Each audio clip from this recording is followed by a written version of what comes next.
Tempat dilarang untuk sholat. 1. Kuburan.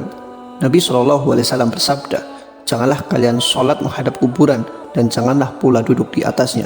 Hadis riwayat Ahmad. Dalam hadis lain dikatakan bahwa Ahmad dan Muslim meriwayatkan bahwa Rasulullah SAW bersabda, 5 hari sebelum beliau wafat, umat sebelum kalian telah menjadikan kuburan para nabi mereka dan kuburan orang-orang solih di antara mereka sebagai masjid, tempat sujud.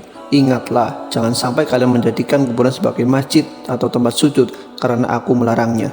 2. Tempat penyembelihan hewan.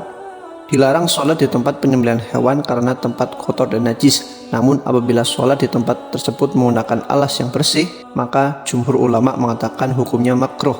Sedangkan menurut Ahmad dan para ulama Zahiriyah mengharamkan sholat di tempat ini. 3. Tempat istirahatnya unta.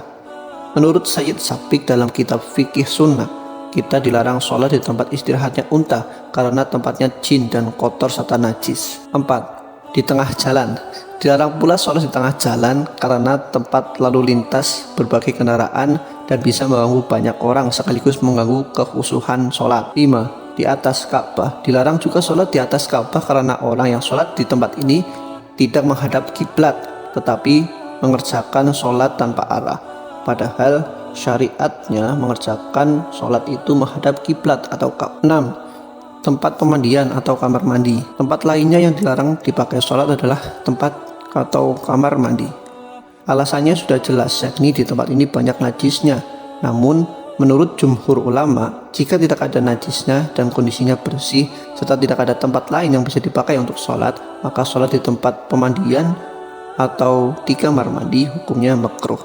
7. Tempat sampah. Tempat sampah merupakan tempat yang kotor dan najis, sedangkan sholat kita diterima ketika kita terhindar dari najis kecil maupun najis besar. Maka dari itu tempat sampah bukan tempat yang baik untuk dijadikan tempat sholat oleh umat Islam.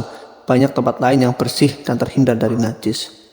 Allahu a'lam bishawab.